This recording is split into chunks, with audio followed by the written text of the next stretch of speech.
Yeah. So tayo po tayong lahat at i-recite natin yung verses 4 to 6 this morning ng Ephesians chapter 1.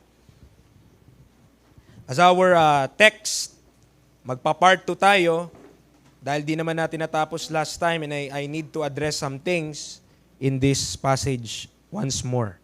Ephesians chapter number 1, sa mga wala pong Bible, nakasulat na po dyan, intindihin nyo ang sulat ko kung naintindihan nyo.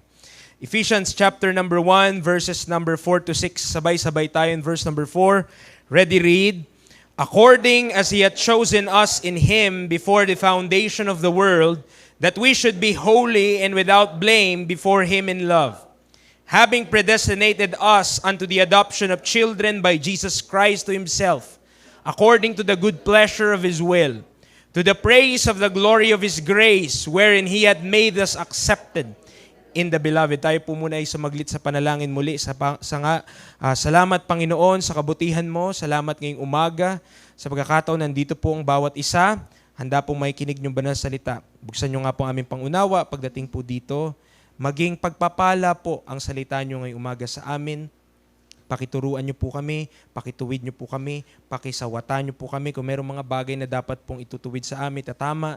Lord, willing po kami na magpapakorek po sa inyo. Salamat dahil ang salita mo hindi kami mas mataas dito, kami po ay nasa ilalim po nito. Ibig sabihin lamang kung anong sabihin ng salita mo, kung naman mga bagay naming pinaniniwalaan o pinamumuhay, kung ito hindi nakaayon sa iyong salita, maging handa po kaming ipaayos ito.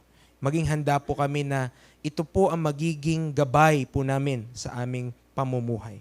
Maraming salamat po, O Diyos, sa iyong salita dahil maging ang tagapagsalita mo, maging ang preacher, pastor, ay sa ilalim din po ng inyong salita. Salamat po, ikaw po ang maitaas sa maluwalhati sa pangalan ni Jesus. Amen and amen. Tayo po ay makakaupo na. No? So, tayo po muli ay bubuksan ko po muli ang pag-aaral na ito sa verses 4 to 6. No? Nakakailan na po tayo, naka-lesson 5 na yan. Ibig sabihin, panlimang linggo na tayo nasa Book of Ephesians at verse 6 pa lang tayo. Ganyan mag-aral na ng Word of God. Ano po? So, kala natin, mag-aral tayong Bible, mabilisan lang. No? Parang pagkain lang yan ng steak ulit. Pag kumain ka ng steak, mga 5,000 yun isa. Hindi mo yun ngunguyain ng parang parang itlog lang ang kinain mo. Pag kinain mo yun, bawat kagat mo 100, 200. No? So hanggang maubos mo yung 5,000, ang mahal nun. Pero mamahaling pagkain, ini-enjoy. Di po ba? Kasi nga, mahal eh. No? But in our study, we come to verses 4 to 6.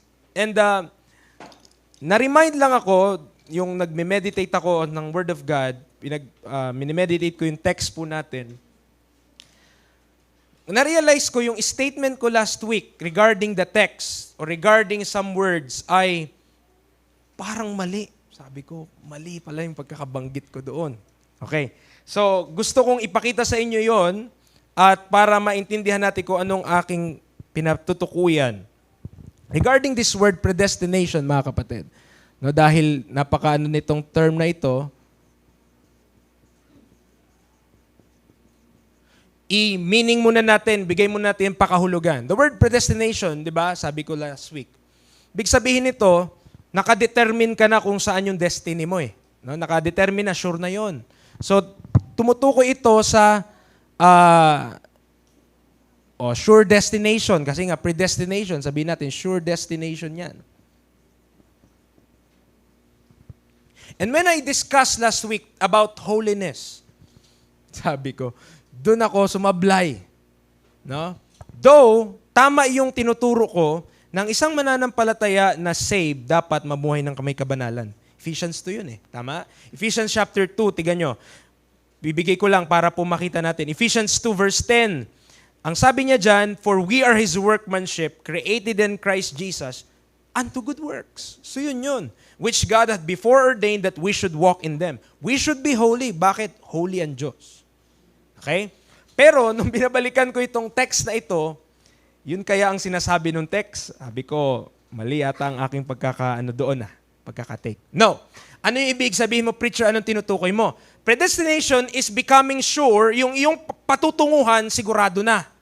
O kung ano man yung state na yun na tinasabi ng text, Sure ka na doon. Like this, in verse number 5. Predestinated tayo, pero tinutukoy niya dito unto adoption of children, which I will discuss this morning. Ano yung adoption of children na tinutukoy ng talata?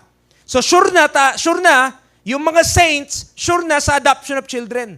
Yun yung sinasabi niya.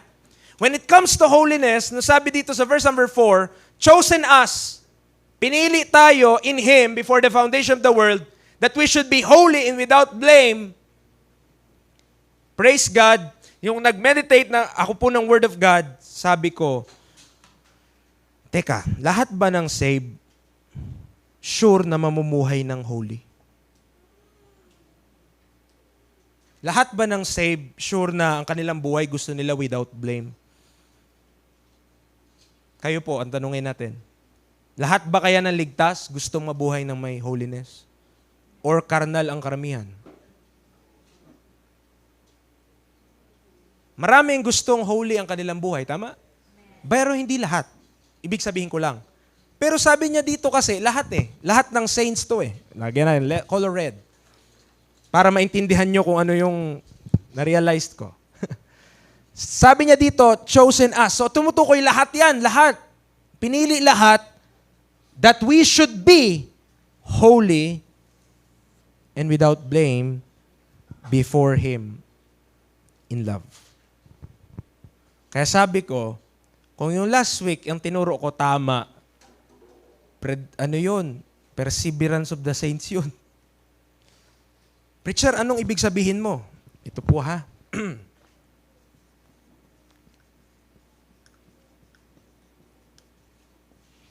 Kaya maingat dapat sa terms eh. Perseverance of the saints is letter P sa 5 points of Calvinism. Ang ibig sabihin ng letter P, ang lahat ng ligtas, ipamumuhay niya yon. At magpapatuloy siya. Pag di nagpatuloy, hindi talaga yun ligtas. No? So, kung ang ibig sabihin last week, yung predestination is about to become holy and without blame on this present time, mga kapatid. Ngayon, dapat maging banal at maging without blame, no? At doon ko inascribe yung predestination o tinutukoy ko, yun yung dapat predestinated lahat maging banal and without blame. Predestinated hindi ordained. Iba yung sa Ephesians 2 eh. Babagalan ko. Nakikita ko iba, hindi na naiintindihan ang sinasabi ko. No? Ang sinasabi ng verse number 4 na pinili tayo, kasi part ka ba ng saints? Saints ka ba? Diba? Lahat ng ligtas, saints. That we should be holy and without blame. Kapag nag-cross-reference ako, nag-cross-reference tayo mga kapatid, this is a future event. Okay? This is a future event and not a present event. Bilang mga Kristiyano, dapat talaga tayong maging holy. Pero kagaya nga sabi ko kanina, merong mga hindi nagiging holy. E di paano yun? E di sablay sila sa predestination dito. Hindi a-apply sa kanila yung predestination ng holy and without blame. Bakit? Kasi hindi nga nila pinili maging banal. Amen. Living in hypocrisy, living in sin. So papaano na magiging holy and without blame yun? Baka hindi save yun. Yun yung magiging ano mo dun kapag yun yung ibig sabihin. That's perseverance of the saints, mga kapatid. And we don't believe in perseverance of the saints. Lahat ng ligtas, niligtas ng Panginoon not because of what they did. Hindi sa kung ano yung ginawa ko, hindi sa kung ano yung kaya mong gawin o anong igagawa mo para sa Panginoon o pagtatapat mo sa Panginoon. You're saved because of Jesus Christ. And you should realize that. We should realize that. It's not based on my works. It's not based on your works either. Nakabase yon sa ginawa ni Jesus Christ. This predestination connected in verse number 5, kasi itong verse number 5, future to. Banong future? Present blessing, pwede mo nang malaman, pero sure, parang kaligtasan. Tama? Meron ka ng kaligtasan ngayon, pero sure ka na, one day, kukunin tayo ng Panginoon. Tama? Verse number 5 is speaking to that same truth. Adoption of children by Jesus Christ, pag kinross-reference natin sa Romans chapter 8, is the redemption of our body. Okay? Is the redemption of our body. Kasi isa pong araw, tatanggalin po dito ang mga ligtas. Isa pong araw, iiwan po natin itong mundo na ito. At isang araw, papalitan po yung ating katawan. Praise God, hindi sinabing mukha. Sabi body. No? So yung mukha natin, sana, ayun nyo bang retained ang mukha nyo?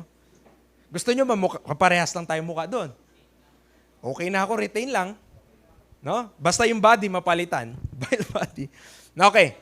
So, pag in-cross reference yung verse number 5 sa Romans chapter 8, mamaya, bubuksan ko naman po yun. May ina-explain lang muna ako. Redemption of our body yon, yung adoption of children na yon. Yun yung papalitan yung ating katawan na magiging katulad ng kay Kristo. Future siya eh. Pero, pwede mo nang masiguro na, ganun pala mangyari sa akin. Ganun pala mangyari sa atin. Praise the Lord. No? So, future yung event na yon, pero doctrine nyo na dapat panghawakan mo, yun ang mangyari sa akin. Masure mo na siya, ngayon pa lang. Okay. And in verse number 4, parehas din yun. Future event din yung be holy and without blame. Okay. Preacher, saan yun sa Bible? Para hindi tayo huhula lang. Okay. So, Ephesians chapter 5. Ephesians chapter 5, mga kapatid. Dito lang din sa Ephesians para maintindihan natin. Ephesians chapter number 5, verse number 27. Verse number 27. Tignan nyo po same wordings, napalitan lang yung isang word. That He, nandiyan na po kayo? Titigan nyo po. That He might present it to Himself a glorious church. Tumutukoy saan? Sa church. Ang gusto mangyari ni Jesus Christ, i-present niya sa kanyang sarili na glorious church. Not having spot or wrinkle. No? Walang spot, walang wrinkle, or any such thing. But that it should be what? Holy and without, parang holy and without blame, tama?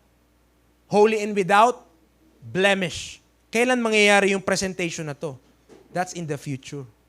That He might present it to Himself, a glorious church not having spot or wrinkle. Pero presently, may sanctification, verse number 26.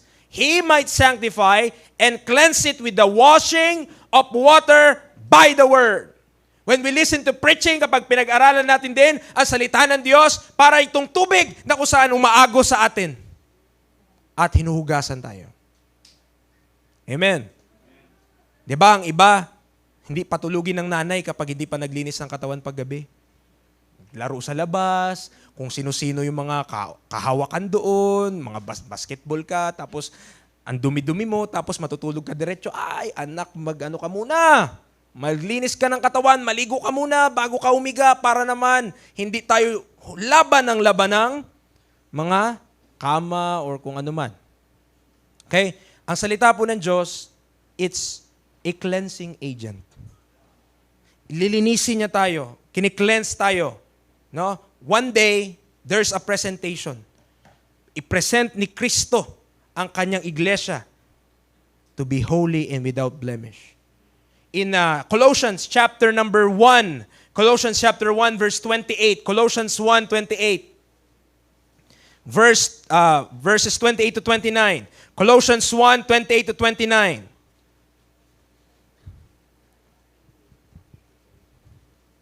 Colossians, katabi ng Philippians, katabi ng Ephesians. Ephesians, Philippians, Colossians. Verse number 28. Sabi niya, whom we preach. Sino yon? Si Kristo. Warning every man and teaching every man in all wisdom, that we may present every man perfect in Christ Jesus. Kaya tayo nagtuturo. Kaya tayo nagpipreach. Kasi one day, ipipresenta tayo kay Kristo Jesus. Whereunto I also labor, striving according to His working, which worketh in me mightily. That is why, mga kapatid, may judgment seat of Christ. Yun po yung judgment na tayo po doon papunta. Lahat ng mga saved sa panahon pong ito, papunta ng judgment seat of Christ. Lahat ng saved, ha? Burahin ko muna. No? Lahat ng ligtas, mga kapatid, ay papunta sa judgment seat of Christ. Are you saved? Hindi na mawala yan, pero may judgment. Preacher, anong i-judge dito?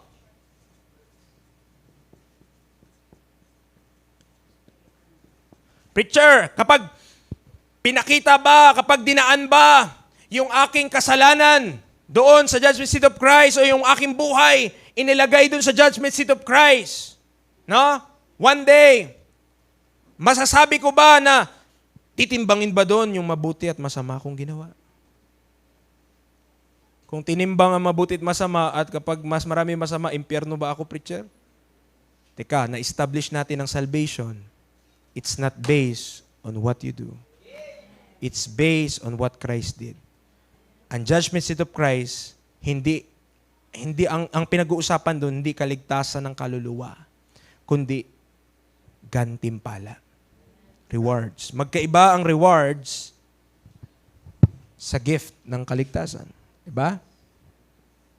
Ang rewards, nagva-vary. Alam nga naman lahat may reward. Pag di naman tayo naglingkod sa Panginoon, walang reward. Masakit man yun pakinggan, pero ganun talaga. Pag di tayo naglingkod ng tama sa Panginoon, walang reward. Ang Panginoon, di nag-consolation prize, ha? Ay, basta nag-church ka, bigyan kita ng reward. Hindi. No? Pag tayo hindi namuhay ng tama para sa Panginoon, hindi tayo naglingkod ng tama para sa Panginoon, tayo mga ligtas. Walang reward. Pero hindi nga hulugan, hindi ka save. Sabi na iba, doon na lang ako at least. Hindi naman. Ligtas naman. Kahit na wala ako reward, okay lang din. Bakit? Paanohin ko yon? Tama? Aanuhin mo yon? Ay, ang ibig sabihin kasi ng rewards, minahal mo ang Panginoon sa lupa. Kapag walang reward matanggap one day, hindi minahal ang Panginoon, minahal ang sarili. Nabuhay para sa sarili. Kaya walang matanggap sa Panginoon. Pero kung may matanggap tayo, ibig sabihin lang, minahal natin ang Panginoon. Inuna natin siya. Pinrioritize natin siya higit sa ating sarili. Okay? Ang judgment seat of Christ tumutukoy sa matanggap mo one day. Kasi may kinalaman din yan sa paghaharing kasama ni Kristo isang araw. Yan yung judgment para sa mga saved. Para sa mga hindi saved, may tinatawag na Great White Throne Judgment. No? Great White Throne Judgment.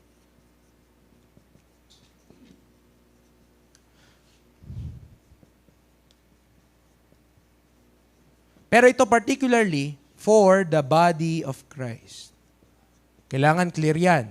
Kasi paano sila Abraham? Saan yung judgment nila? Hindi naman sa judgment seat yun eh. Hindi naman sila part ng church eh. Hindi naman sila part ng body of Christ eh. Part sila ng kingdom program ng Panginoon. Oh. Paano yon? Sila Noah. Paano yon? Sila Moses. Saan yung judgment nila? Dito rin yon. Great White Throne Judgment. So meron ditong mga saved, meron ding hindi. Pero yung mga hindi dito, ay ilatag ng Panginoon ng books, ipakita niya lahat kung bakit tama lang nahatulan ng tao na ito papunta ng lake of fire. Preacher, kala ko ba mahal ng Diyos ang tao? Bakit may mapunta ng lake of fire? Ba't may mapunta ng impyerno? Kasi pinili ng tao na i-reject ang Diyos. When men reject God, yun lang ang tanging replacement doon. That there is a place na paglagyan sa tao kung i-reject niya ang Panginoon, ang salita ng Panginoon. When you reject the message of God, for a specific time, you are rejecting God.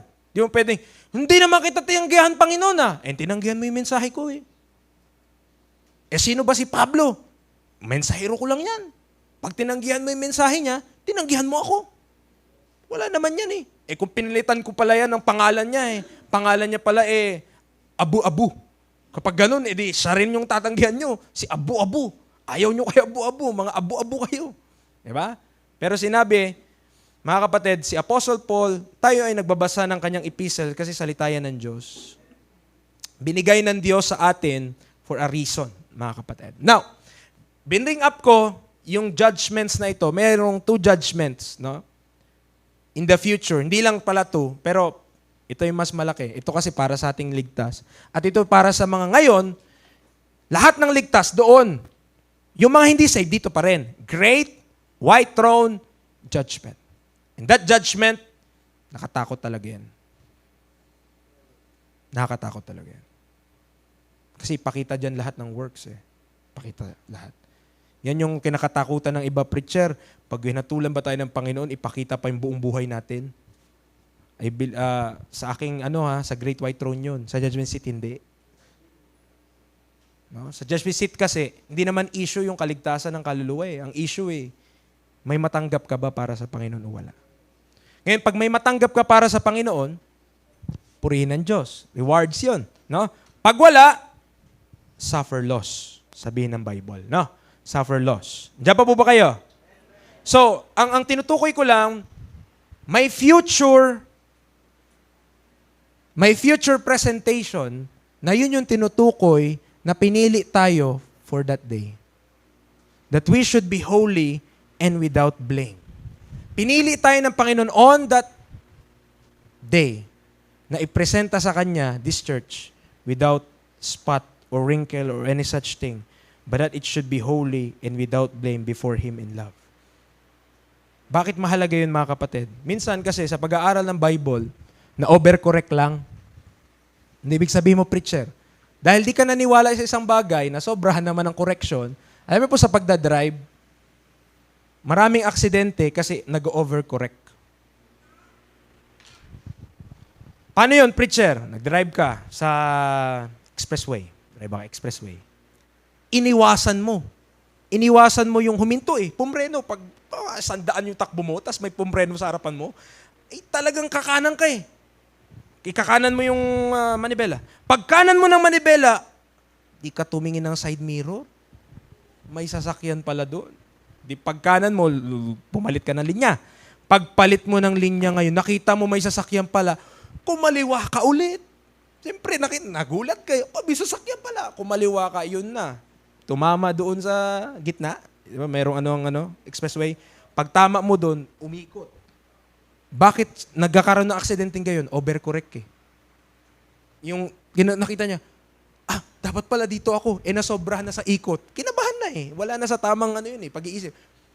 Tinodo yung pakaliwa niya, ay balentong ang sasakyan. No? Minsan, ganun sa pag-aaral sa salita ng Diyos, alam mong mali, ay mali pala yan. Na-overcorrect natin, mali din mas lalo na mali. Ano po? So, this predestination in verse number 5 speaks of a future event na kung saan hindi dapat natin katakutan dahil ang sabi nga ng verse number 6, pupurihin mo eh. To the praise of the glory of His grace. Bakit? Pag naintindihan natin na yung predestination na ito, mga kapatid, ay sobrang blessing para sa atin. No? And wala kang ibang masasabi kapag naintindihan mo to, wow, to the praise of the glory of His grace. Even though grace is perverted, mga kapatid, sa napakaraming mga simbahan ngayon, di nila naiintindihan ang ibig sabihin ng biyaya. We should not be ashamed of these terms in the Bible. Bakit? Kasi nasa salita ng Diyos yan eh. No? Grace, terms such as grace, predestination, ordained, mga nakasulat yan sa Bible. Nakalagay yan lahat. Okay. So preacher, instead of, kasi last week sabi ko, predestination to service, mga kapatid. No? Instead of that, tama yung isa kong term, predestination. Predestination.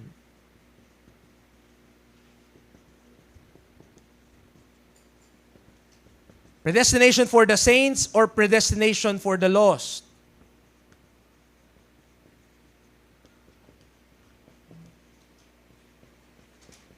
When it comes to this passage of Scripture, mga kapatid, alam natin that it is not predestination for the lost. It is only predestination for the saints. Kung saved na tayo, meron tayong predestination na inihanda ang Panginoon para sa atin, but never for the lost. Kung ikaw ay hindi paligtas, kung ikaw ay wala pang pagkakilala sa Panginoong Jesucristo, there's no predestination. No? Predestination na tinutukoy sa passage. Bakit? Ay papunta ka pa ng impyerno eh. Tama. Bakit, preacher? Ibig sabihin yung mga di-saved, predestinated sila sa impyerno. Yes, kung hindi sila magtitiwala kay Kristo. Pero kung magtitiwala sila kay Kristo, then their future will change. From hell, mga kapatid, there will be heaven. From the darkness of hell to the glory of heaven, mapapalitan ang kanilang destiny. So they are not predestinated to hell pa rin. Bakit? Kasi pwede pang mabago. Kailan ka predestinated to hell? Kapag namatay ka na. Wala na. When we die at wala tayong pagkakilala kay Kristo Jesus bilang ating tagapagligtas, nireject natin na siya'y namatay para sa ating mga kasalanan, inilibing sa ikatlong araw na buhay na magmuli, then that is our sentence. Tapos na. When we draw our last breath at kapag nawala na yung hininga natin at tayo nawala na yung nakalagay doon sa may hospital, mga kapatid, na gano'n, tiit, Wala na. Diba? Ibig sabihin nun, patay na. Kapag ang tao hindi nagdesisyon to trust in Christ before that time, then he is going to spend time in eternity in hell. Richard, nakakatakot naman yan. Yes, it is very, very dreadful. Very, very dreadful. Nakakatakot. Mas mainam na sigurado kesa hindi.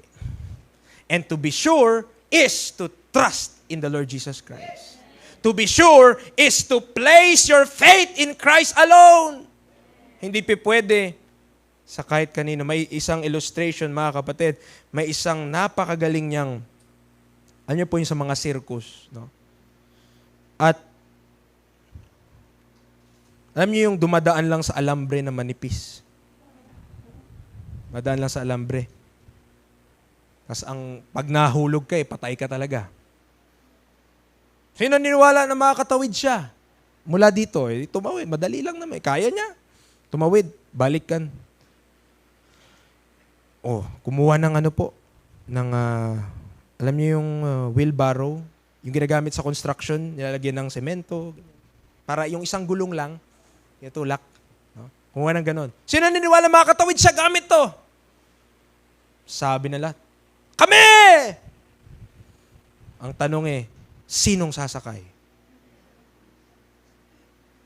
Sinong sasakay? Naniniwala ang lahat na makatawid siya, pero ayaw magtiwala na kayang tumawid na kasama sila. Parang ganun maraming mga tao, mga kapatid. Sino niwala si Kristo tagapagligtas? Kami! Nagtiwala ka ba? Titiwala pa ba? No? To trust, yun yung full trust kung sasakay ka doon. Naniwala ka, makatawid siya doon sa alambre, pero sakay ka. Iba yun. May gagawin ka ba doon para makatawid siya? Wala. Magtitiwala ka lang Wala ka dapat gawin. Pag may ginawa ka, hulog ka! Kasi binabalanse niya. Tama? Binabalanse niya yung alambre. Kapag gumalaw yung tao, na kung nakasakay man yung tao at gumalaw yung tao, patay yung tao. Pero kung ang tao stay still lang, ang hangin na. Pero tiwala lang siya. Wala siyang ginagawa. Sige, matawid mo to. Tiwala ako sa iyo. Oo. Kung magtiwala tayo kay Kristo, wala tayong gawin. That is salvation. Kung nagtiwala ka kay Kristo plus pagsisimba mo.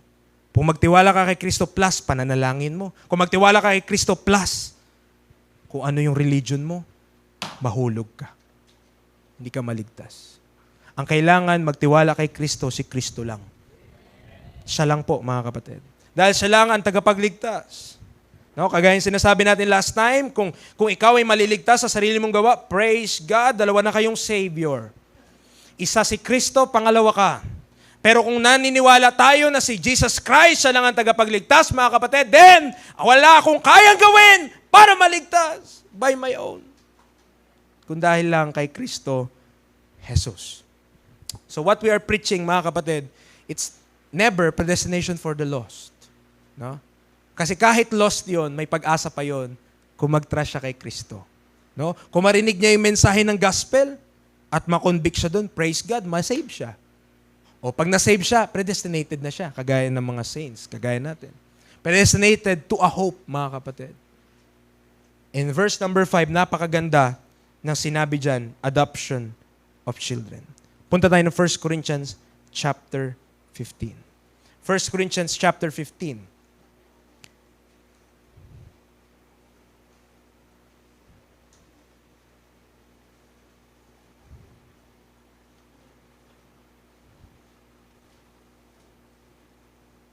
Bago po yan. Wait, sige lang, buksan nyo lang. Pero bago yan, Romans 8 muna. Das magpo 1 Corinthians 15 tayo. Romans chapter 8. Romans chapter 8 verse 21 to 23. Romans chapter 8, para mapakita ko po sa inyo yung adoption of children, that is the redemption of our body.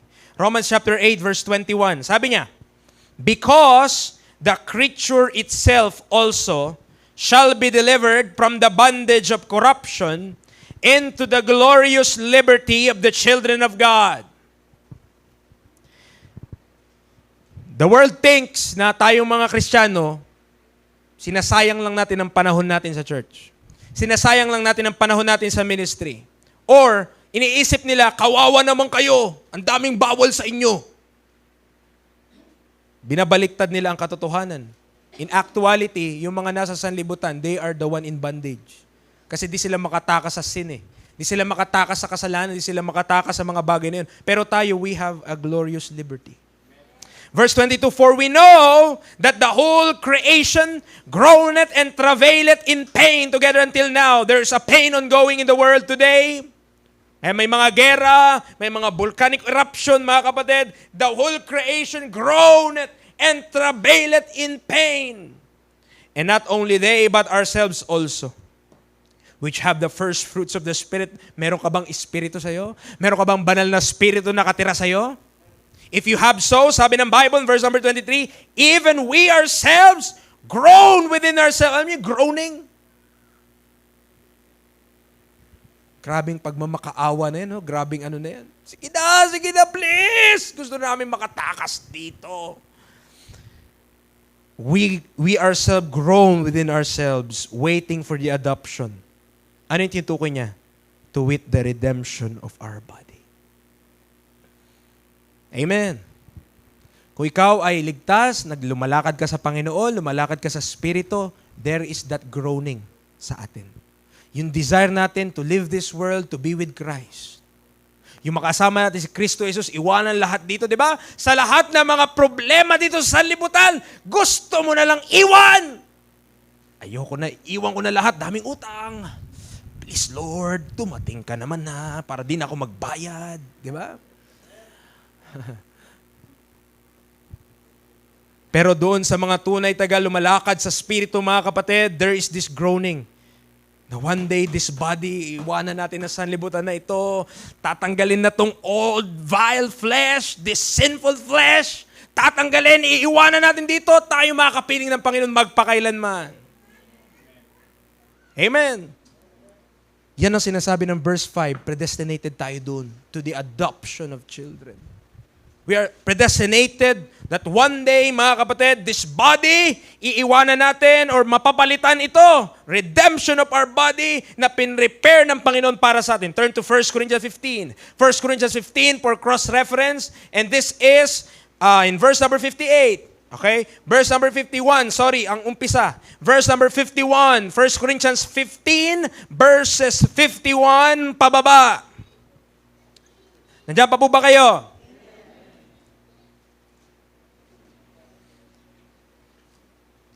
In verse number 51, sabi niya, behold! Ano ibig sabihin pag sabi behold? Ba? Tignan mo. Behold it. Pagmasdan mo. No? Maraming mga Kristiyano, ang daming tinititigan, pero hindi yung mga bagay na dapat niyang titigan. Behold, I show you a mystery. We shall not all sleep, but we shall all be changed. This sleeping is talking about our body, mga kapatid. When we die, ang ating katawan matutulog, mga kapatid. Pero one day, in a moment, verse number 52, in the twinkling of an eye, at the last trump, hindi yan si Trump ha, at si Biden. Ano po? For the trumpet shall sound, and the dead shall be raised incorruptible, and we shall be changed. Kahit patay ka pa, mabuhay ka mula sa mga patay. For this corruptible, ang tinutukoy niya yung katawan natin, this is a corruptible body, must put on incorruption. And this mortal must put on immortality. Yung sa mga pinaglalaro ng mga bata, ano yung mahilig kayong makuha, di ba? Immortality. Ibig sabihin kasi nun, ang lakas mo eh. Yun yung ibig sabihin sa mga games. Pag immortal, ibig sabihin dami mo napatay. Di ba? Pero ang tunay na immortality, ano yon? Kapag itong katawan na ito na namamatay, hindi na muling madadapuan ng kamatayan. When this mortal shall put on immortality. Di ka ba nagpapasalamat? One day, mangyayari yun sa atin. Kung save tayo, one day, mararanasan natin yan. So when this corruptible Itong katawan na ito na bumabaho, praise the Lord. Itong katawan na ito na tumatanda, praise the Lord. Itong katawan na ito na kung saan, minsan nainis na tayo. Pero mga kapatid, one day shall have put on incorruption, and this mortal shall have put on immortality, then shall be brought to pass the saying that is written, death is swallowed up in victory. Ang tao, pinaka-nire-research hanggang ngayon, paano humaba ang buhay. Kung ano-anong gamot, kung ano-anong mga bagay, kung ano-anong mga diet schemes. Pero kahit pahabain mo pa ang buhay mo to a certain point, mga kapatid, one day death will knock at your door. Kakatok yung kamatayan sa atin at sabihin niya, it's going home. It's time to go home.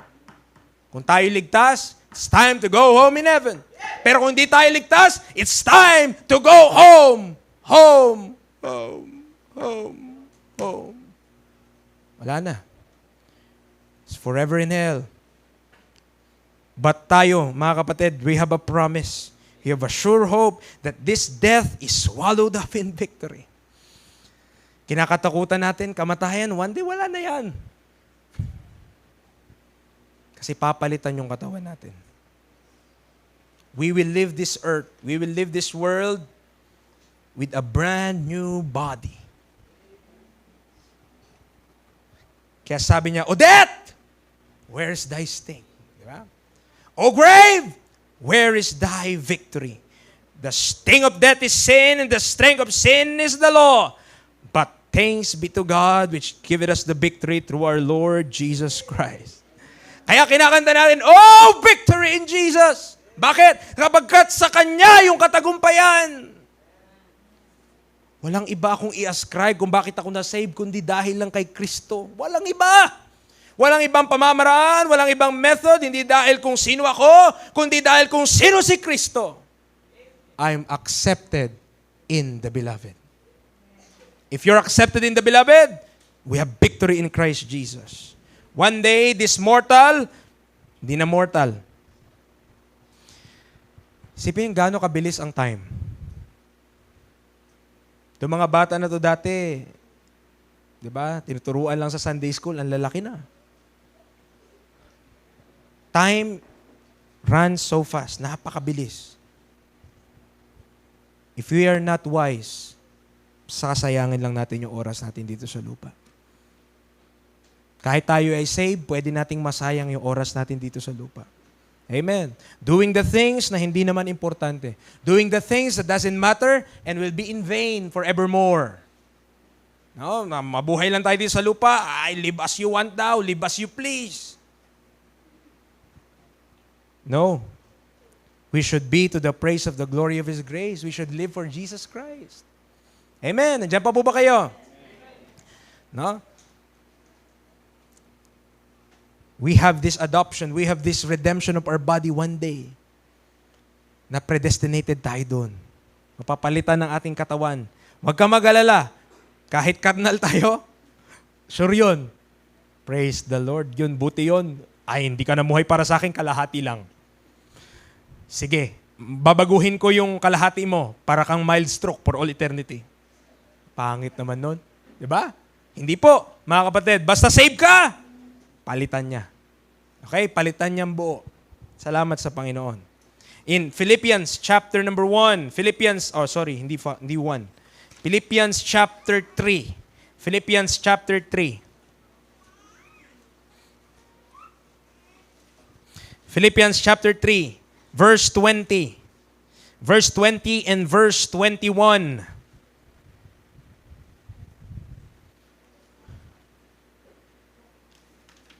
Verse 20 and verse 21. The Bible says, for our conversation is in heaven. Saan daw? Sa langit. From whence also we look for the Savior, the Lord Jesus Christ. Anong nilulook forward natin? Anong ina-expect natin? Anong inaasahan natin? Are we looking for Christ or are we looking for Antichrist? Maraming mga Kristiyano, hindi maayos sa kanilang walk. Why? Ang hinahanap nila yung Antichrist. Ala, yan na. Ayun na yung Antichrist. Yan na. Yung presidente nanalo. Yan na ang Antichrist. Ala. Are you looking for Christ or are you looking for the Antichrist? If you're looking for Christ, sabi niya, who shall change our vile body, that it may be fashioned like unto his glorious body, according to the working whereby he is able even to subdue all things unto himself. Alam mo kung bakit papalitan ng Panginoon yung katawan natin, kagaya ng sa Kanya? Kasi yung katawan na meron si Kristo Jesus ay pinayagan siya from earth pumunta ng langit. Tama? Wala po siyang astronaut vest. Wala po siyang yung nilalagay na astronaut na dito, helmet. Walang ganun. Yung katawan na meron si Kristo nung iniwan niya tong sanlibutan ay yung katawan na dinala niya papuntang langit. At ang sabi ng Panginoon, ganung katawan ang nakaprepare para sa ating mga saved. Hindi mo kailangan ng oxygen sa langit para mabuhay. Because that body, kagaya kay Kristo, it will be fashioned, sabi niya, fashioned like unto his glorious body. Kasi kailangan, ang gagawin ni Jesus Christ, subdue all things unto himself. Siya yung maghahari for all things. Lahat ng mga bagay, paghaharian niya eh. Principality, power, rulers, di ba? Lahat dyan sa itaas. Hindi mo man nakikita, pero merong mga government dyan sa taas. May government sa heavenly places. At lahat ng yon yuyuko kay Kristo. Lahat yun sa Kanya? Luluhod, yuyukod, at magsasambit na siya ang Panginoon. Yung katawan niya, hindi dapat mortal. Yung katawan niya dapat glorious. Yung katawan niya dapat immortal. And that body, sabi ng Bible, yun yung katawan na ibibigay din sa atin ng Panginoon. Who shall change our vile body that it may be fashioned like unto his glorious body. Papalitan ng Panginoon kagaya nun. Para anong purpose? To the working whereby he is able even to subdue all things unto himself. Kasi one day, paghaharian niya lahat ng mga bagay at tayo'y kasama niya dun. Amen? Kasama tayo ng Panginoon dun magpakailanman. We are so blessed, mga kapatid, with these promises, with these blessings, that kung hayaan mo lang na malunod ka ng mga bagay dito sa libutan, mangyari. Na dapat pala, rejoicing tayo. Sabi ng Bible yun. Ang sabi ng Bible, rejoice evermore. We could be rejoicing evermore while nandito tayo sa sanlibutan. May mga bagay sa buhay na nangyayari, may mga bagay na kung saan hindi natin mababago o nangyayari na, hindi na natin mapapalitan. Sabi na ni Apostle Paul also. Diba? Sa Philippians din yun eh. Verse number 13. Yan din sa same chapter. Brethren, I count not myself to have apprehended, but this one thing I do, forgetting those things which are behind, and reaching forth to unto those things which are before. I press toward the mark for the prize of the high calling of God in Christ Jesus. One preacher said, kapag namuhay ka sa nakaraan, ninanakawan ka ng kasalukuyan. When we live in our past, yung present mo tuloy, imbis na gamitin mo na sa maayos, hindi pa rin magamit para ng maayos. Kasi ang ating mind nagdidwell sa past. One thing about the past, mga kapatid, you could not change it. I could not change it. Amen. Kahit anong isip mo tungkol sa nakaraan, di mo na yun mababago. But what you could change is the present, mga kapatid. What we could decide to change is our present to the point na ang nakaraan, di ko na mababago, o yung nakaraan, nangyari na yon. But in present, I will serve Jesus Christ. I will choose Jesus Christ this time. Because I chose myself before. Sabi ni Paul, forgetting those things which are behind and reaching forth unto those things which are before. Hindi mo lang kalimutan, dapat meron kang goal. I press toward the mark of the prize of the high calling of God in Christ Jesus. And this high calling in verse number 20, our conversation is in heaven, mga kapatid.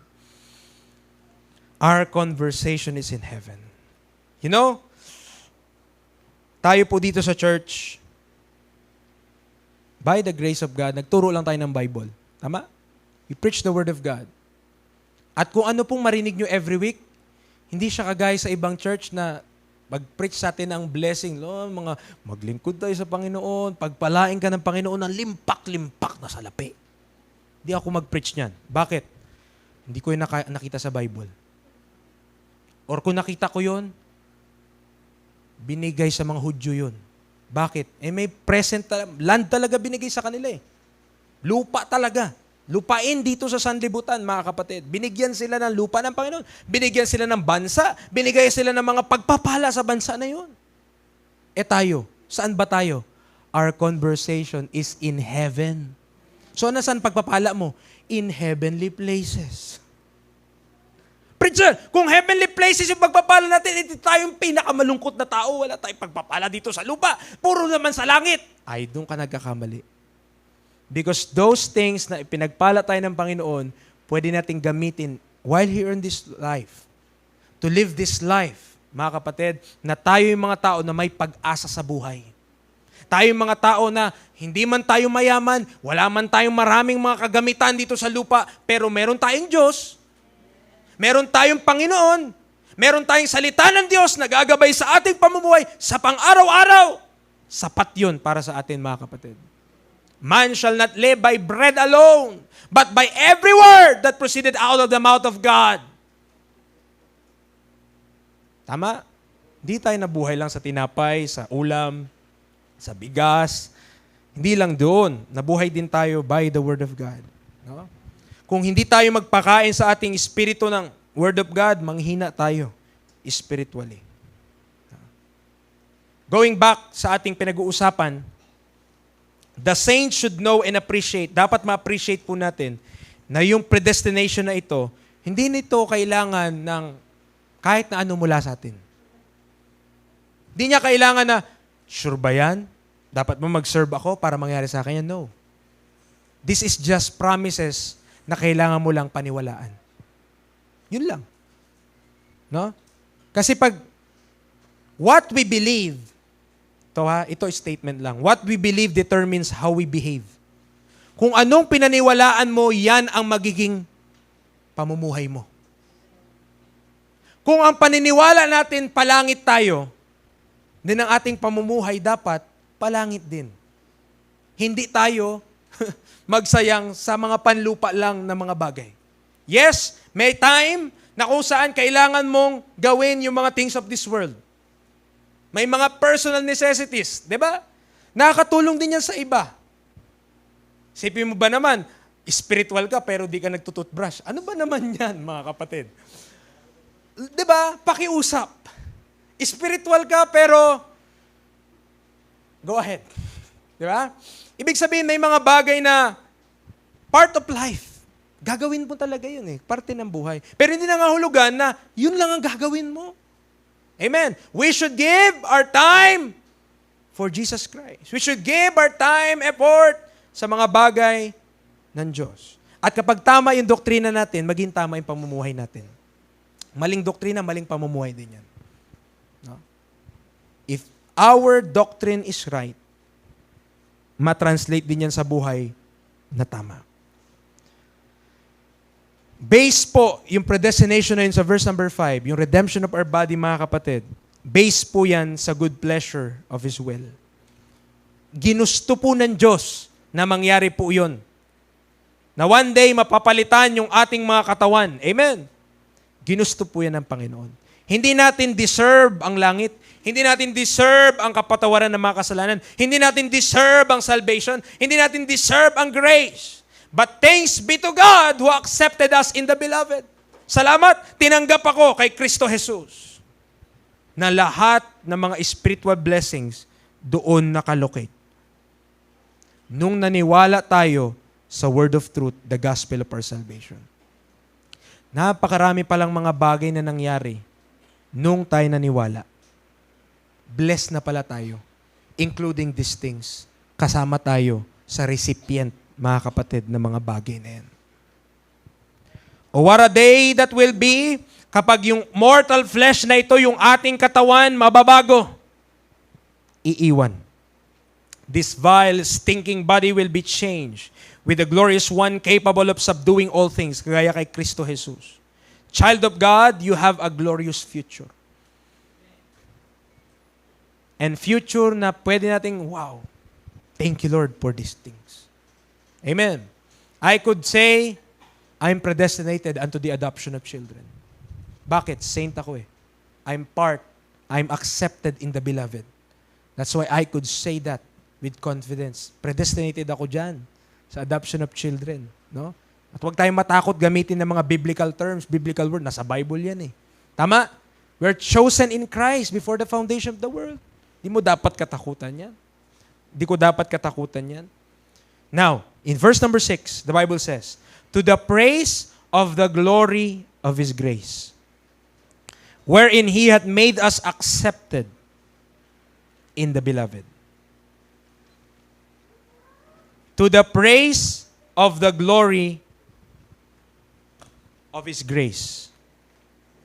Anong ginawa natin para makuha ang lahat ng benefits na yan? May ginawa ba tayo para masabi na, I deserve these things. Karapat-dapat ako dito. Meron ba? Hindi ba dahil lamang sa biyaya ng Diyos? In 1 Corinthians 2:12, tigan niyo po ang sinabi dito. 1 Corinthians chapter 2 verse 12. In verse number 12 ng 1 Corinthians chapter 2, ito po ang sinabi.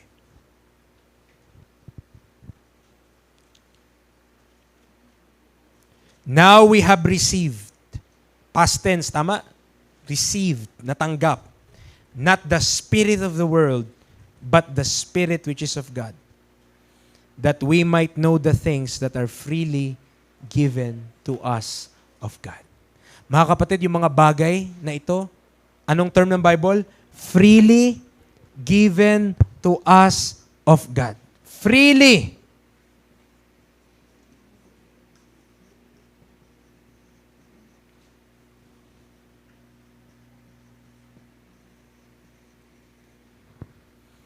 Freely given. Hindi ito sa reward, No. Merong mga common na mga bagay na lahat tayo, we share those things. Ibig sabihin, meron ka, meron ako, lahat tayo meron. No? Hindi naman to yung reward na tinutukoy nung kanina. Ang reward, iba-iba. Pero itong mga bagay nito na dinidiscuss in Ephesians 1, even itong dito, sa lahat yan ng save. Lahat ng save, mapapalitan ng katawan. Sabi ko nga, hindi kalahati lang. No? Lahat. Lahat ng save, accepted in the beloved. Lahat ng save, chosen to be holy and without blame before Him in love one day. No?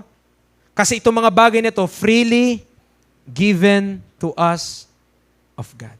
Freely given to us of God. Libreng binigay sa atin.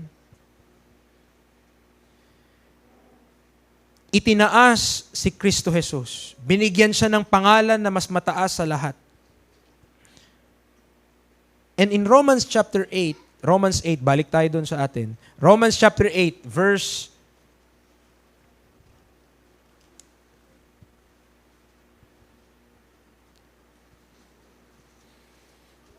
17.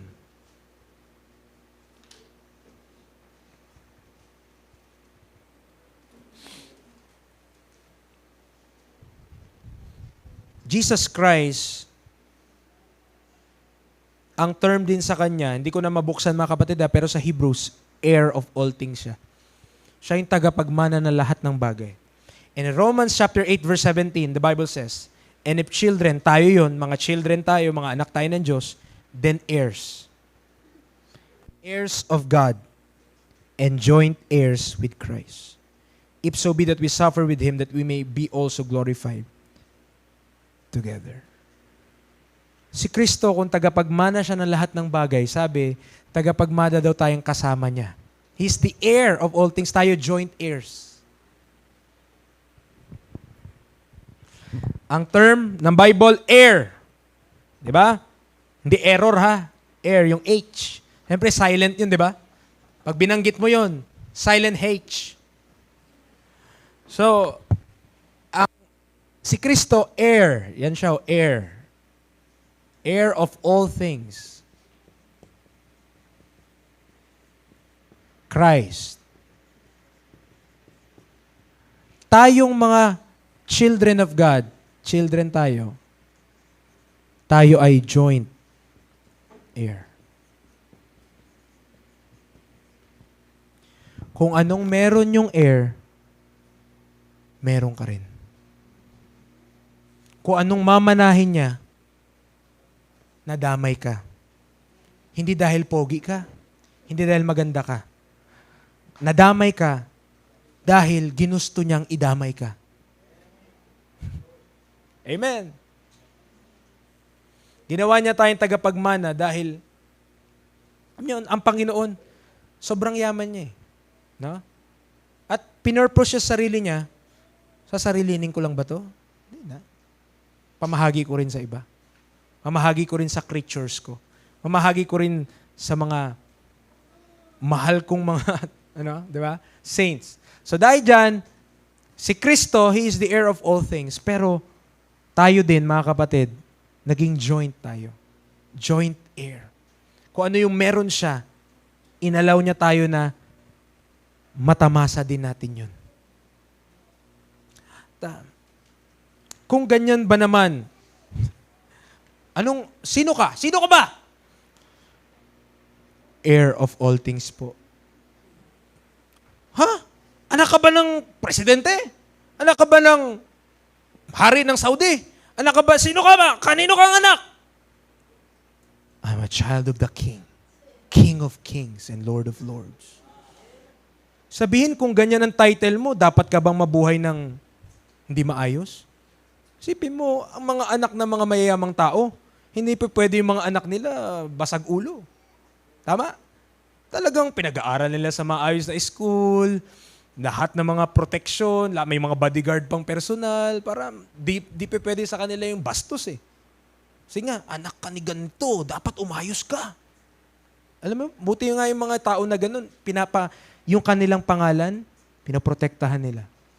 Kasi napaka-importante din ng pangalan eh. No? Maubos ang pera mo, pero may malinis kang pangalan, maganda pa rin. Pero mas maganda na malinis na pangalan mo, may laman pa yung bangko mo. No? Tama? Pero mga kapatid, maubos man ang laman ng bangko, basta ang pangalan mo maayos, malinis, maganda. Maganda pa rin. Bilang mga anak ng Diyos, mga kapatid, huwag natin ipahiya yung Ama natin sa langit. Nire-representa natin siya. Tama? Alam nga nila yan eh. Bakit kapag niyayaya ka nila, hindi ka nila mayaya pag linggo, ang sabi mo, nagsisimba kasi ako eh. Tama? O tas makita ka nila, hindi maganda yung ginagawa mo. Ayan pala ang nagsisimba. Ganyan pala. Diba? Ang nire-representa natin, mga kapatid, ang Diyos. Tagapagmana si Kristo, tagapagmana ka rin. Joint heir tayo. So dapat ang ating paglakad, mga kapatid, maayos din. Hindi dapat natin siya ipapahiya sa ating paglakad. So, kahit po yung biyaya ng Diyos na hijack ng marami, but this grace, sa verse number 6, no, yung verse number 6, may grace dyan, di ba? The glory of His grace. Pinipreach natin yan, mga kapatid, undefiled, available to anyone. Again, this grace, yung grace, pag pinag-usapan natin grace ng kaligtasan, mga kapatid, available to all. Tama? Available to all. Kahit sino pwedeng masave eh. Pero yung benepisyo ba para sa lahat? No, sa mga ligtas na. So kung hindi maliligtas ang isang tao, hindi niya makuha yung benepisyo. Ang kailangan niya lang palang gawin ay wala siyang gagawin. At paniwalaan ang ginawa ni Kristo Jesus. No? Kahit sino po pwedeng masave, hindi ko pwedeng masabi na isang tao na to, ay kaya yan di masave-save kasi talagang papunta yan ng impyerno. Hindi po, mga kapatid. Kahit yung pinakamasamang tao, may pag-asa pa rin maligtas. Bakit? Hanggang buhay pa eh. Pero pag wala na, nalagutan ng hininga, wala na po. No? May relihiyon na pag nalagutan na ng hininga, may pag-asa pa. May relihiyong ganun. Alam niyo po ba yan? Kaya nga binabautismuhan para sa kamag-anak eh. O, tanungin nyo na lang ako personal kung ano yung reliyon na yun. Pero may ganun. So, sasabihin, ay, bautismuhan ka namin para maging representative ka, para yung kamag-anak mo na nandoon sa, kapahamakan, makakaakyat siya, makalabas siya. Abay, ang ganda nga naman pakinggan, lahat ng mga kamag-anak kung di naniwala sa gospel, masave pa. Wow! Sige, let me sign me up. Diba? Pero hindi po mga kapatid, once na ang tao, nawala na siya ng hininga, that's it. It is appointed unto man once to die. And after this, the judgment. Wala na po. No? Wala nang doon. Sabi ng mayaman, ang desire na nga lang na mayaman, makapakinig yung mga kapatid niya na buhay pa. During that time, nung si Lazaro namatay din, sabay sila. At alam niyo po, ang dami pong prayerful sa impyerno. I believe that. Anong prayer nila? Kung di ka pa save, masave ka. Lalo na kung kamag-anak ka nila, that's their prayer. Their prayer was para ikaw masave, ma-spare. At di na makapunta doon. Because that place, hindi po maganda. Hindi po maganda ang impyerno. Hindi po malamig doon. Sabi nila, pangit sa langit. Kasi walang mga kasalanan sa impyerno, party-party all night. Yun ang party-party na yung katawan mo, party-party na. At yung katawan mo, sunog-sunog pa. Or yung kaluluwa. But one day, mag-merge ulit ang katawan doon, pero that's the second death sa lake of fire. Kaya tawanan natin, maybe, pero that is a serious business, mga kapatid. The eternity. Kaya ang ginagawa natin ngayon, napakahalaga po nito, mga kapatid. Because we speak of eternal things. No? May makausap ka ba sa katrabaho mo, ganyan? Uy, alam mo ba, one day sa langit, mapunta ako. Sabi niya sa'yo, baliw ka ba? Ano nakain mo? 2 Corinthians chapter 6. 2 Corinthians chapter 6. At isa pang bagay, mga kapatid. Sabi ko po kanina, ang grace na ito, para sa lahat, tama? Para sa lahat, pwede. Pero alam niyo po, kahit gaano karaming masave, hindi nauubos to. This grace could not be drained. Hindi siya mauubos, mga kapatid, kahit anong sip-sip mo. Kahit anong, gusto ko pa yung biyaya ng Diyos, papasalamat sa biyaya ng Diyos, na-experience namin sa buhay namin na biyaya ng Diyos. Kahit anong sabi mo na napakabait na ng Diyos sa'yo at ginawa na ng Diyos lahat para sa'yo, hindi pa rin nauubos. Pwede pa rin para sa lahat. Unlimited, parang samgyupsal. Pero yung samgyupsal, 2 hours lang, 3 hours lang. Ang biyaya ng Diyos for all eternity. Bless God. Amen. 2 Corinthians chapter 6, verse 1 and 2. We then, as workers together with Him, beseech you also that ye receive not the grace of God in vain. For He said, I have heard thee in a time accepted, and in the day of salvation have I succored thee. Behold, now is the accepted time. Behold, now is the day of salvation. Walang ibang panahon na napakagandang maligtas, mga kaibigan, mga kapatid, kundi ang panahon na ito. Walang ibang panahon na kung saan napakasarap ma-save, kundi ang panahon na ito. Now is the accepted time. Behold, now is the day of salvation. Now is the day of salvation. Wala ibang panahon. Ma-save ka ng panahon ni Noah? 8 lang sila. Yung 3, napilit pa siguro kasi asawa na nila yun . Lang naman di pa sumama yun. So 8 lang. Tama? Na-save ka ng panahon ni nung kinikain na Abel, 2 nga lang silang nilistang magkapatid, pinatay pa nung isa. No? Kung nasan tayo nabubuhay ngayon, napaka-blessed natin . Hindi lang natin nare-realize. And, mind you, things that are happening in our lives, huwag natin isisisi sa Diyos. Bakit? Because it's part of our decisions. It's the consequences of sin. Kaya namatay si Kristo. Kasi alam niya ang kasalanan, destructive. Kaya namatay siya para sa ating mga kasalanan. Bakit? Para isalba tayo doon. Para kapag niligtas tayo ng Panginoon, mabuhay na tayo ng may kabanalan at hindi sa kasalanan. Kasi kapag sa kasalanan, alam niya, meron talaga yung dulo. At ang dulo ng kasalanan, kamatayan. Sin, meron siyang end. And the end of sin is death, mga kaibigan, mga kapatid. That's why Christ died for our sins. Bakit? Para kapag sinave tayo ng Panginoon, meron na tayong kakayanan to live for Him. At hindi na para sa ating sarili at para sa ating laman. Behold, now is the accepted time. Behold, now is the day of salvation. Ngayon. Ngayon yung day, yung kaligtasan, dapat ma-save, no? Napakarami pang mga bagay na binibigay sa atin ng Father. He made us accepted in the Beloved. The spiritual blessings are ours because Christ is ours. Sa atin si Kristo. 1 Corinthians 3:21. 1 Corinthians 3:21 to 23. Sa atin ito, dahil si Kristo nasa sa atin at tayo ay nakay Kristo. 1 Corinthians 3:21 to 23. In verse number 21, therefore, let no man glory in men. Napakarami mga tao ngayon, they're glorying in men. No? They're glorying in men. Ibig sabihin, pinagmamalaki nila yung mga tao. Alam mo, tao ako ni ganito. Nga naman, no? Mapakinggan mo isang tao, naging tao siya ni Presidente, ibang klase. No? Pero sabi niya, let no man glory in men, for all things are yours. Whether Paul or Apollos or Cephas or the world or life or death or things present or things to come, all are yours. And ye are Christ, and Christ is God's. Pag natapos ng lahat ng ito, mga kaibigan, mga kapatid, iiwanan po natin lahat dito. Iiwanan. Wala kang madadala sa langit. Amen. Wala tayong madadala. Lahat ng mga lupain natin, iiwanan natin yan. Lupain sa paso, lupain sa lahat yan. Iiwanan natin. Mga kaperahan natin sa bangko, mga kaperahan natin sa pangarap natin. Lahat yan, iiwanan mo. Wala kang madadala.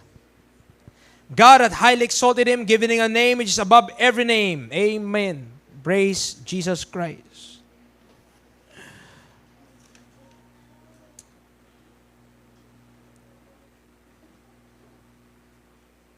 Yung grace na ito, dito, tignan niyo po. Tignan niyo yung paano sinulat. Pinupuri to the praise of the glory of His grace. Pinupuri yung kalwalatian ng biyaya ng Diyos. Bakit pinupuri?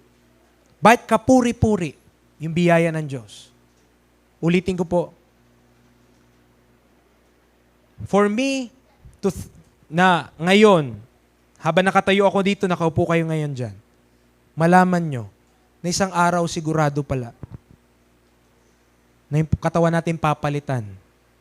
Mabubuhay tayong kasama ni Kristo sa mga langit na dako, in heavenly places. Oh, what a peace of mind it could bring to every child of God. Na meron tayong, hindi lang siya basta hope kundi dapat mag-rejoice ka rin. Dapat magalak ka, knowing na meron tayong mga ganyang bagay na reserve sa atin. And this grace, hindi siya mauubos. And this grace, forevermore, mararanasan natin. And this grace is forever na pwede nating sabihin, that's mine. That is mine because I'm a child of God. So my exhortation would be, mga kapatid, marami pa tayong mga pag-uusapan dito sa text na ito. Nasa verse 6 pa lang tayo. Nasa verse 6 pa lang po tayo. Pero napakarami pang mga bagay na ating i-discuss which benefits kapag ikaw ay saved. Kapag ikaw ay in the Beloved. When you're in the Beloved, that's your benefit. But if you're not in the Beloved, kung wala ka pa kay Kristo Jesus, hindi sa'yo yung mga benefits na yun. It's not yours. Ephesians 1:13. Ephesians 1:13. I'll jump today.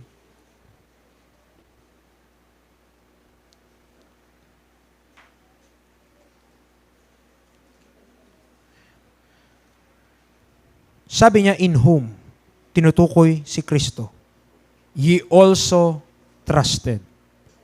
Kailan ka dapat nagtiwala kay Kristo? O kailan ka nagtiwala kay Kristo?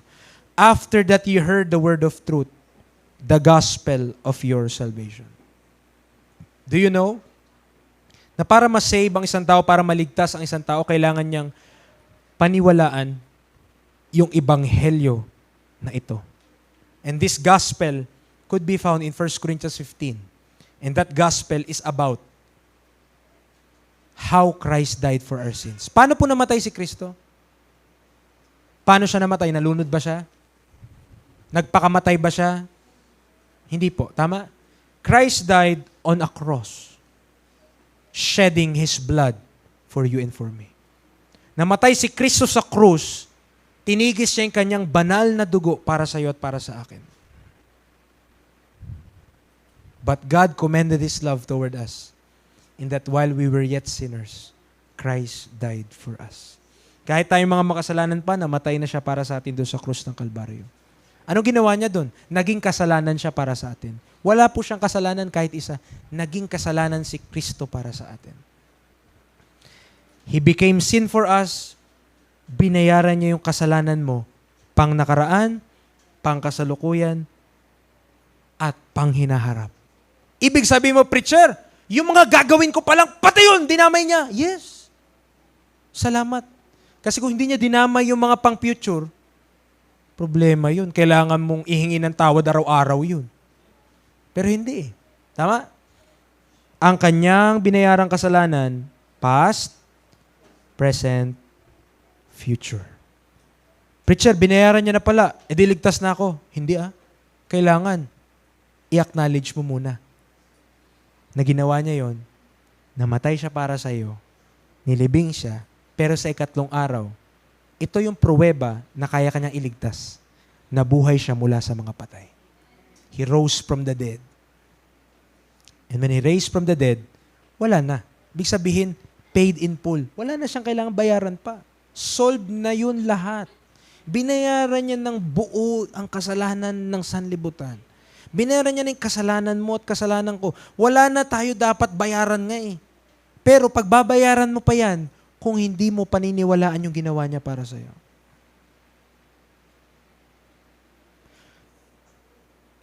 Hindi po ang pinaka-problema ng mundo, hindi kahirapan. Kasi kung yun ang pinaka-problema, sinolve niya yun nung pumunta siya dito. Hindi nga siya eh. Pumunta siya dito, mahirap din siya eh. Hindi yun ang pinaka-problema natin. Hindi hirap ng buhay ang problema ng tao. Problema yan ng tao, pero hindi yan ang pinaka-problema niya. Ang pinaka-problema ng tao, kasalanan. Yan ang ugat ng lahat ng kasamaan. Yan ang ugat ng lahat ng consequence sa buhay. Yan ang ugat ng lahat ng mga bagay nangyari ngayon. Because of sin. Kaya nung si Kristo pumunta ng sanlibutan, He died for our sins. Namatay siya para sa ating mga kasalanan. Gusto niya bayaran yun. Kasi gusto kanyang masave. Gusto kanyang iligtas. At sabi ng Bible, pag narinig mo yung ebanghelyo na yan ng kaligtasan at pinaniwalaan mo na sapat na yan, wala nang idadagdag pa, parang yung sumakay doon sa ano na yun. Wala kang gagawin. You will just trust in the Lord Jesus Christ.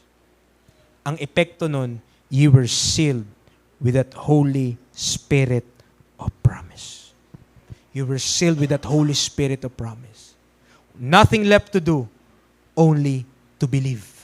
Wala ka ng ibang gagawin, wala ka ng ibang ipe-perform, wala ka ng ibang bagay na kailangan mong i-add to the grace of God. The grace of God stands alone. It's the grace of God. Ang kailangan mo lang gawin para to respond to that grace is to believe on that grace. It's a gift. Regalo siya. And as gift, natatanggap ang regalo po, hindi po binabayaran. Maraming mga tao nagsisimba, binabayaran ang kaligtasan nila. Kaya kung bakit ka punta ng langit? Matapat ako eh. Ba't ka papunta ng langit? Nagsisimba ako eh. Para bagang binabayaran ang kaligtasan. Pero ang kaligtasan, ulitin ko po, it's the gift of God. And as a gift, wala ka ng ibang gagawin pa. Wala ka ng ibang idadagdag pa doon. Paniniwalaan mo lang yung regalo ng Diyos. Paniniwalaan mo lang yung ginawa ng Panginoon na sapat na. And when you believe that, Ang righteousness of God, ipinasa rin sa atin. O ibang topic yon, pero praise be to God, kapag nagtiwala tayo sa Panginoong Hesukristo, meron tayong Holy Spirit of promise. Tayo po mag-pray. Lord, salamat in this morning. Thank you for the opportunity to preach your word to your people. Lord, help us realize. Thank you, Lord, that we are predestinated unto the adoption of children. That surely meron kaming redemption of our body one day, papalitan niyo po yung katawan namin, it may be fashioned like unto your glorious body.